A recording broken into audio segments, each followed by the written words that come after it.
অর্থাৎ আমার সাথে কোনো যোগাযোগ না করে মিথ্যা পোস্টার, মিথ্যা প্যান্ডেল সাজিয়ে অকথ্য ভাষায় গালাগালি করা, জুতা মিছিল করা এবং দেশ বিদেশে ফেসবুকের মাধ্যমে, লাইভের মাধ্যমে এগুলো ছড়িয়ে ছিটিয়ে দেওয়া এবং দেশ বিদেশের বিভিন্ন জায়গা থেকে আমার কাছে ফোন আসে এবং আমি নিজেও এগুলো দেখেছি।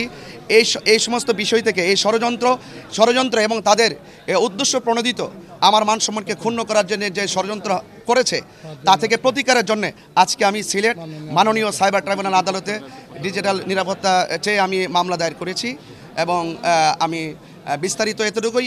আর বিশেষ কথা হলো যারা আমার ব্যাপারে আমি এখানে আসার মূল উদ্দেশ্য একটাই, যে এখানে তারা যেভাবে দেশ বিদেশি বন্ধু মহলের কাছে আমাকে প্রশ্নবিদ্ধ করেছে, আপনারা সবাই অবগত আছেন যে আমি যখন মাহফিল রাখি কখনো মাহফিল মিস করি না।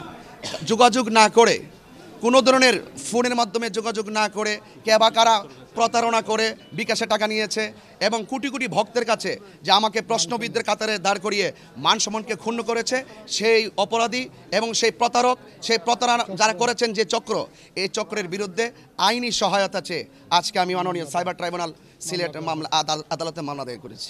তাকে আমি কখনো দেখিনি এবং তার সাথে কখনোই আমার ফোনে আলাপ হয়নি। তবে আমি তার যিনি বক্তব্য দিয়েছেন তার সে নাম বলেছেন, যে এলাকার নাম বলেছেন লাখাই উপজেলা মুরাকুড়ি এলাকার আব্দুল কুদ্দুস নুরি নামে একজন নাম বলেছেন। সেই ব্যক্তির নাম বলাতে আমি একটু আইডিয়া করেছি তার এলাকা ওখানেই হবে। লাইভের মাধ্যমে এই বিষয়টা বেরিয়ে এসেছে।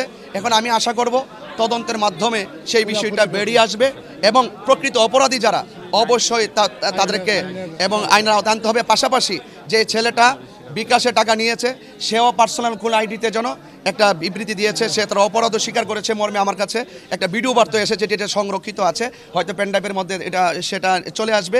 আর পাশাপাশি আইনি সহায়তা, আইনি প্রোটেকশনে এই বিষয়টা প্রকৃত অপরাধীকে আইনের কাঠগড়ায় দাঁড় করাতে হবে। পাশাপাশি আমি এটাই চাই যে যারা প্রতারণা করে প্রতারকরা সর্বমহল থেকে অবাঞ্ছিত হবে, এটা আমি প্রত্যাশা রাখি মহামান্য আদালতের কাছে।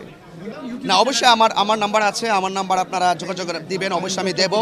আমি অবশ্যই তদন্তের স্বার্থে, সুষ্ঠু বিচারের স্বার্থে আমার নাম্বার আমি দেব, সবাই আমার সাথে যোগাযোগ করতে পারবেন।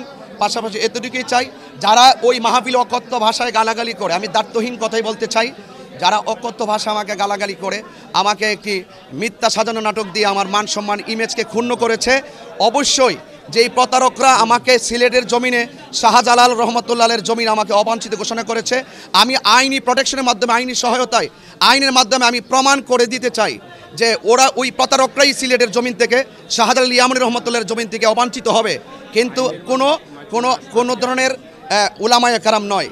সেই জন্য যারাই উলামায়ে কেরামদের বিরুদ্ধে এরকম প্রতারণা করবে, আইনি প্রোটেকশনের মাধ্যমে ওই প্রতারকদেরকে মুখোশ উন্মোচন করে আমরা তাদেরকেই এই সিলেটের পূর্ণভূমি থেকে অবাঞ্ছিত করতে চাই, সেই প্রত্যাশা রাখছি এবং আপনাদের সার্বিক সহযোগিতা কামনা করছি। ধন্যবাদ।